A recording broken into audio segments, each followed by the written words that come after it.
E aí, meus queridos alunos, sejam bem-vindos a mais uma videoaula aqui no nosso canal. Eu sou o professor Tiago e o assunto dessa videoaula são as ondas, a reflexão, refração, difração, interferência e polarização de ondas. Então, aí, dos fenômenos que podem ocorrer com a luz no nosso dia a dia, o mais comum deles é a reflexão. Excluindo os corpos que emitem luz, todos os outros podem ser observados por causa da reflexão da luz em sua superfície. Então, uma onda que se propaga em um meio sofre reflexão quando, após incidir num segundo meio de características diferentes, volta a se propagar no meio original. É bem parecido com o conceito de reflexão da luz que nós vimos lá na parte de ótica. Então, vamos ver a reflexão de ondas transversais em cordas. Aí, quando a gente tem uma extremidade fixa. Então, aí, o pulso gerado, à medida que ele passa pelos pontos da corda, faz cada um deles subir e descer. Porém, quando esse pulso atinge uma extremidade fixa, por exemplo, aí uma parede, ele tenta movê-la. Então, a parede, pela terceira lei de Newton, que a gente sabe, o princípio da ação e reação, ele vai reagir sobre a corda, gerando um pulso refletido invertido em relação ao pulso incidente. Disse então que o pulso refletido está em oposição de fase em relação ao pulso incidente, pois se o pulso incidente provoca um sobe e desce, o refletido provoca um desce e sobe. Para a gente entender um pouquinho melhor isso daí, observe a figurinha aí a seguir. Então, olha lá, nós temos aí na figurinha 1 o pulso incidente. Ele está subindo. Quando ele chega na parede, o que vai tentar fazer? Vai tentar fazer a parede subir e descer. Quando ele vai sofrer a reflexão, ou seja, a parede vai fazer um desce e sobe nele. Então, o que vai acontecer? Pela terceira lei de Newton, esse desce e sobe vai produzir um pulso refletido com inversão de fase. Por quê? A amplitude dele estava para cima, ele vai ser refletido com oposição de fase. Então, a amplitude dele vai estar para baixo, e isso na extremidade fixa. Então, quando o pulso em uma corda transversal ele incide numa extremidade fixa, ele vai ser refletido com oposição de fase. Agora vamos ver uma extremidade livre. Então, a extremidade livre, a gente pode idealizar ela como um anel bem levinho, que pode deslizar sem atrito ao longo de uma haste, igual está aí na figurinha. Então, quando o pulso atingir esse anel, ele vai subir e descer. E nesse caso, o pulso vai ser refletido sem inversão. Então, dizemos então que o pulso refletido está em fase com o pulso incidente, pois tanto um como o outro provocam um movimento de sobe e desce. Tal fato é facilmente aceitável, pois se alguém executasse no anel o movimento de sobe e desce, seria gerado um pulso que se propagaria para a esquerda com as mesmas características do pulso refletido.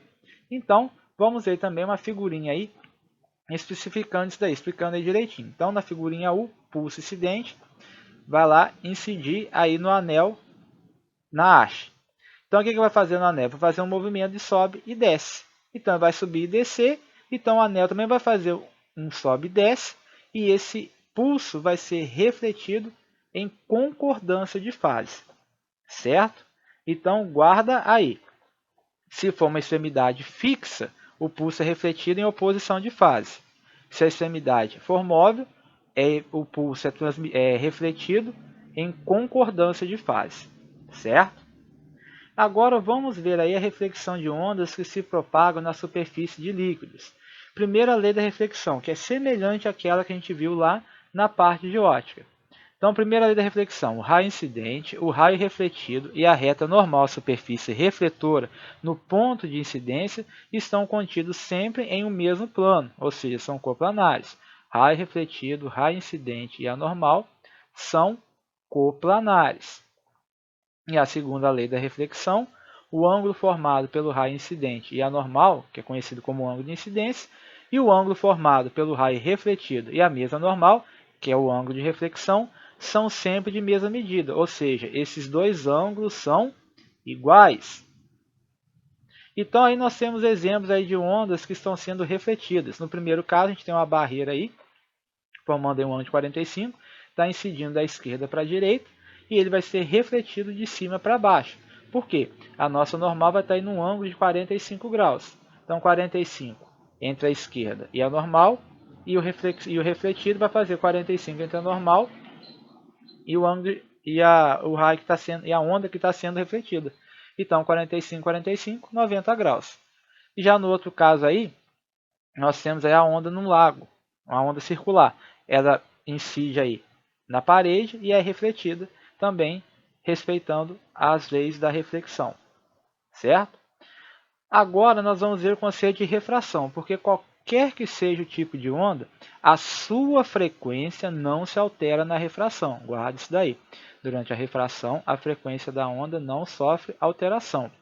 Porém, devido à mudança de meio, a velocidade da onda vai se modificar, o mesmo ocorrendo com o comprimento de onda. Então, a onda refratada está sempre em fase com a onda incidente. Isso é válido para todos os tipos de onda, como a gente já viu lá na ótica.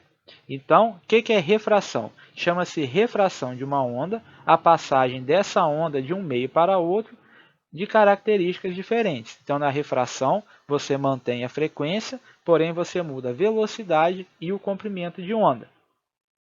Então, com o modelo de refração, podemos usar ondas que se propagam na superfície de líquidos, por exemplo. Você tem uma região profunda, aí a onda vai se propagando nessa região profunda, depois ela passa a se propagar numa região mais rasa, certo? Isso é um exemplo de refração de ondas.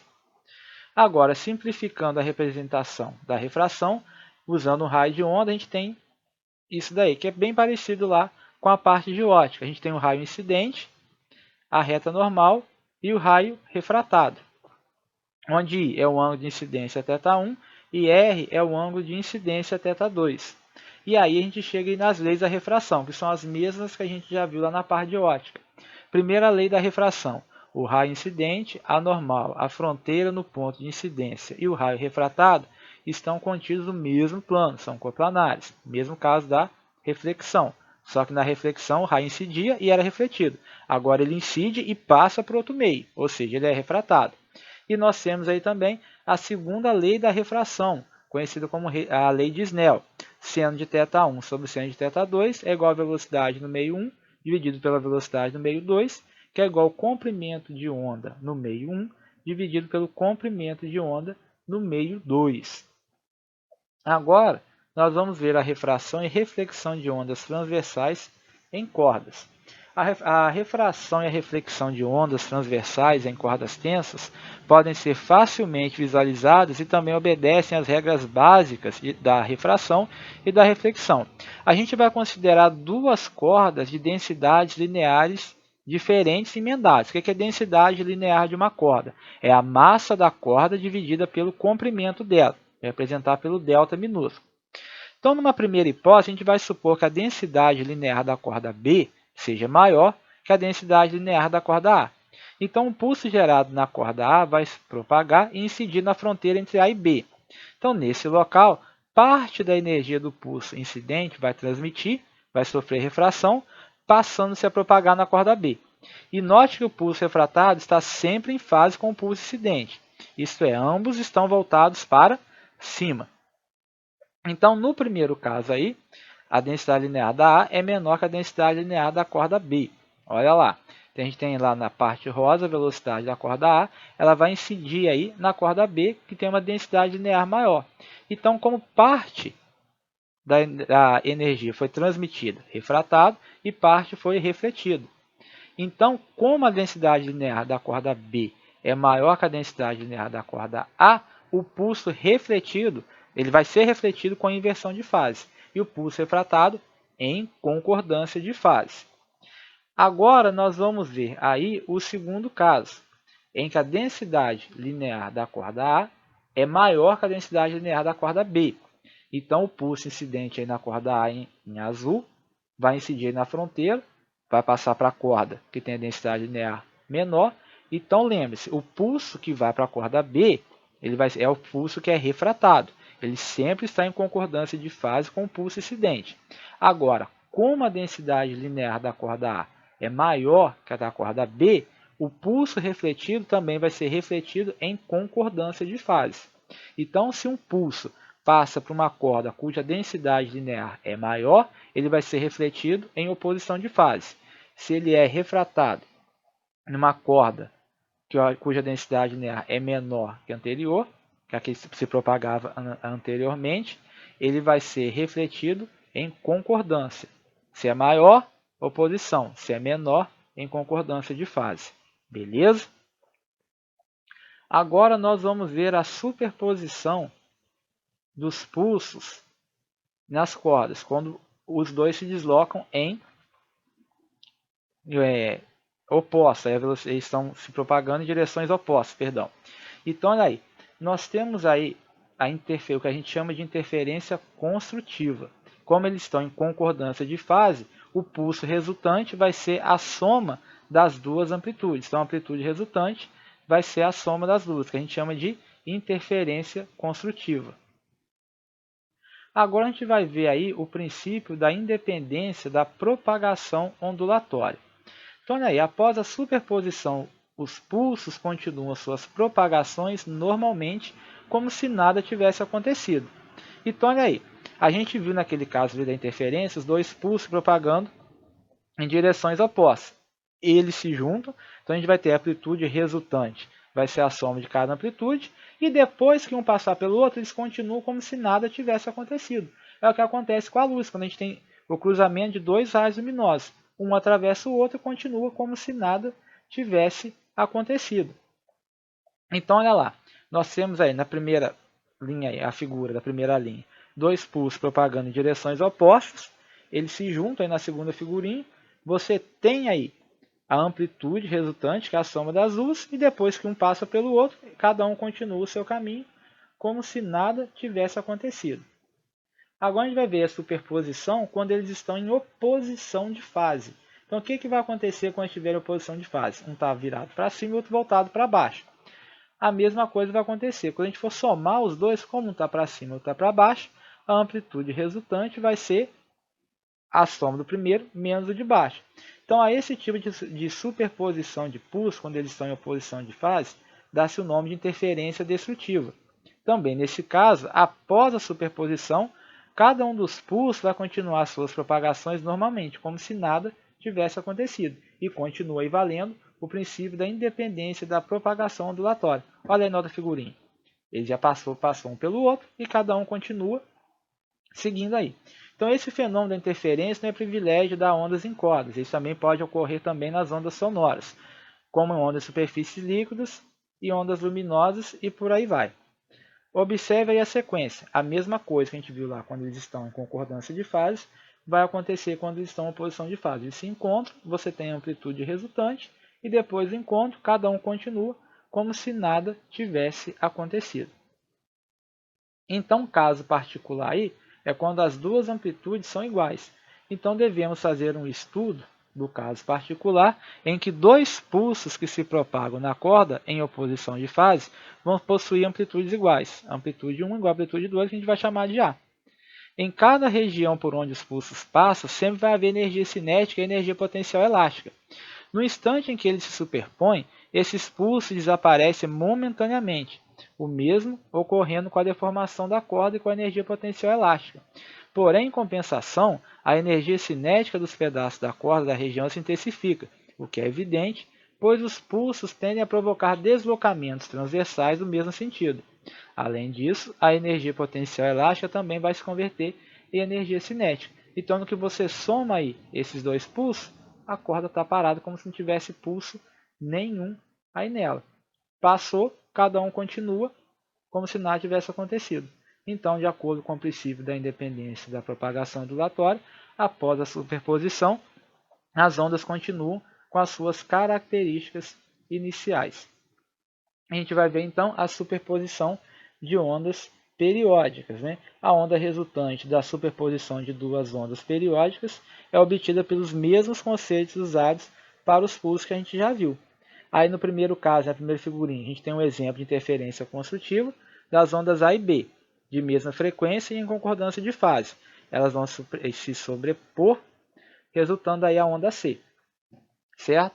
E já na figurinha de baixo, a gente tem um exemplo de interferência destrutiva. As ondas A e B, de mesma frequência, mesma amplitude e em oposição de fase, vão se superpor, resultando na onda C de amplitude nula. A onda A de azul, a B de vermelho. Se somar as duas, dá a onda aí do meio em rosa, que não possui amplitude nula. Então, essa superposição de ondas periódicas pode apresentar um efeito de particular interesse, que é a formação de ondas estacionárias. Então, o fenômeno ondulatório denominado ondas estacionárias é a configuração resultante da superposição de duas ondas idênticas que se propagam na mesma direção em sentidos opostos. Esse fenômeno de ondas estacionárias é mais facilmente observado com ondas em cordas, apesar também de que pode acontecer com outros tipos de onda. Então, para um entendimento melhor aí, vamos considerar uma corda esticada e duas ondas idênticas propagando-se em sentidos opostos. Então, a gente pode observar aí na figura que os pontos da corda representados pelos pequenos círculos brancos são pontos que não vibram, ocorrendo neles permanentemente interferência destrutiva. Esses pontos são denominados nós de deslocamento. Então, note ainda que os pontos da corda representados pelos pequenos círculos pretos, que vibram com amplitude igual a 2A. Nesses pontos ocorre permanentemente interferência construtiva, sendo por isso denominados de ventres, antinós ou antinodos, de deslocamento. Como esses nós e ventres não se propagam, permanecendo sempre nos mesmos locais da corda, a configuração resultante recebe a denominação de onda estacionária. Observe que a distância entre dois nós consecutivos ou dois ventres consecutivos é sempre lambda sobre 2, em que lambda é o comprimento de onda de cada uma das ondas que sobrepõem. Além disso, o período das vibrações da onda estacionária vai ser igual ao período das ondas componentes. Beleza? Então, olha aí. A gente tem aí uma foto aí de uma corda vibrando de uma maneira estacionária. As diferentes configurações ocorrem porque as frequências das ondas são diferentes em cada situação. Quanto maior for a frequência de vibração, mais ventos vão ser formados aí na corda, certo? Agora vamos ver a interferência de ondas bidimensionais e tridimensionais.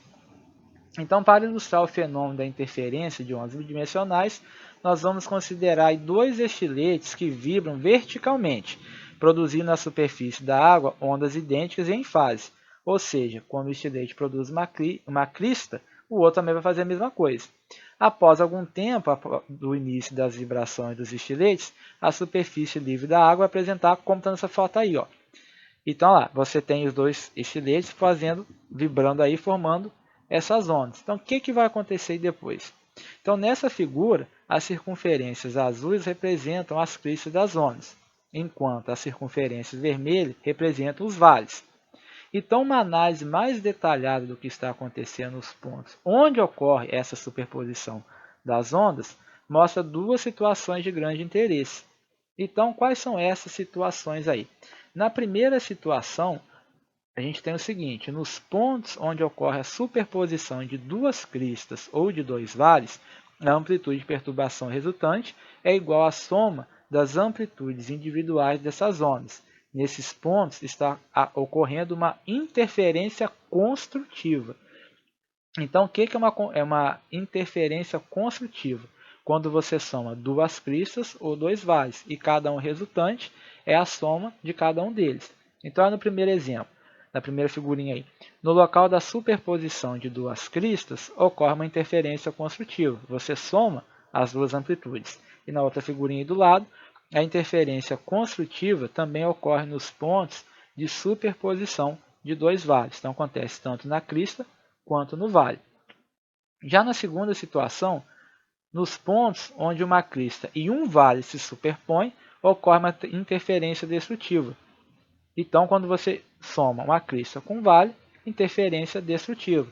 Então, olha aí na figurinha. No local de superposição de uma crista e um vale, ocorre interferência destrutiva. Se as amplitudes são iguais, o nível da água normaliza-se, tornando-se igual ao nível de equilíbrio. Então, você não vai ter amplitude nula, certo? Então, interferência construtiva, duas cristas ou dois vales. Interferência destrutiva, uma crista mais um vale, certo? Agora a gente vai ver o princípio de Huygens. Christian Huygens, que foi um físico e astrônomo holandês, publicou lá em 1690 a obra Tratado da Luz, em que formula a teoria ondulatória para a luz. Suas ideias contrariavam a teoria corpuscular aceita pela comunidade científica da época e defendida por Isaac Newton. A gente já viu lá naquela videoaula sobre a dualidade da luz, né? Ou ela é uma onda ou ela é uma partícula, certo? Então, a gente tem aí o princípio de Huygens que estabelece o seguinte: cada ponto de uma frente de onda comporta-se como uma nova fonte de ondas elementares, que se propagam para além da região já atingida pela onda original e com a mesma frequência que ela. Então, olha aí na figurinha. A gente pode observar que em meios homogêneos isótropos, a frente de onda desloca-se mantendo a sua forma geométrica. Então, portanto, uma frente circular de onda continua circular e uma frente reta de onda continua reta. E por aí, e assim por diante, desde que não haja obstáculos que afetem a propagação. Então, se a onda sofrer refração, reflexão, isso daí vai mudar. Então, olha aí. Exemplo, quando a gente joga uma pedrinha no lago, forma um círculo, enquanto não tiver nenhum obstáculo, ela vai continuar movendo de forma circular. A mesma coisa vai acontecer com as ondas retas, né?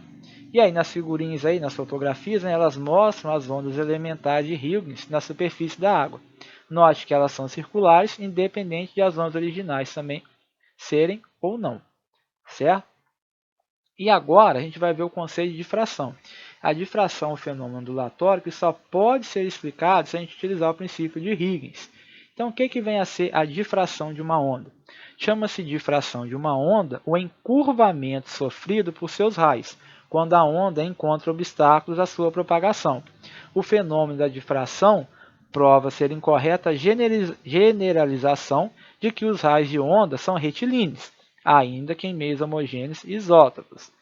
Então, o que vai acontecer? Para a gente ilustrar isso daí, a gente vai considerar um exemplo bastante simples, que é um trem de ondas retas propagando-se na superfície da água e atingindo uma barreira onde existe uma fenda.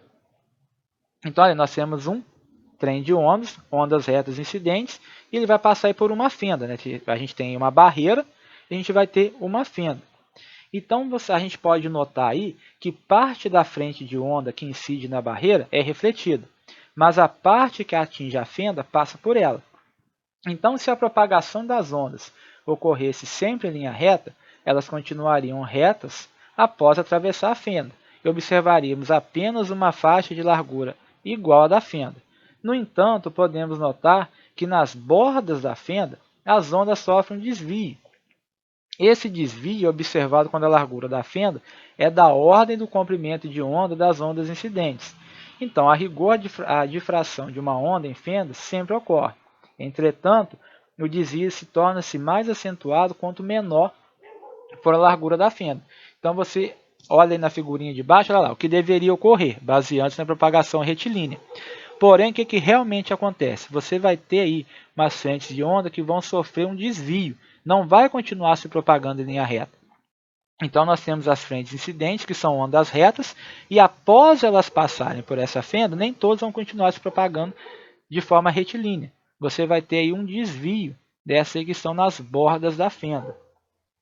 E por último aí, um assunto que nós vimos na videoaula anterior da ondulatória, que é o conceito de onda polarizada, né? Então, nós temos aí uma fonte em que a gente tem uma onda se propagando em todas as direções, vibrando em todas as direções, e ela é filtrada aí por esse polarizador, né? Então, a polarização de uma onda transversal vai acontecer quando ela é filtrada, permitindo apenas a passagem das vibrações que ocorrem na mesma direção que a previamente estabelecida pelo polarizador.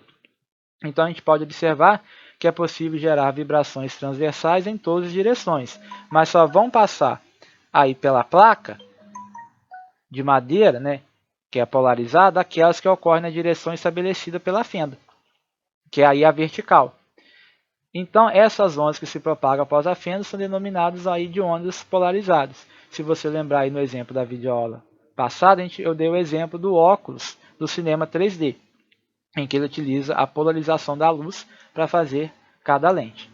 Muito bem, chegamos ao final aqui de mais uma videoaula. Peço a você que chegou aqui até agora, se não for inscrito no canal, se inscreva, dá um joinha aí e até a próxima videoaula, pessoal. Abraço!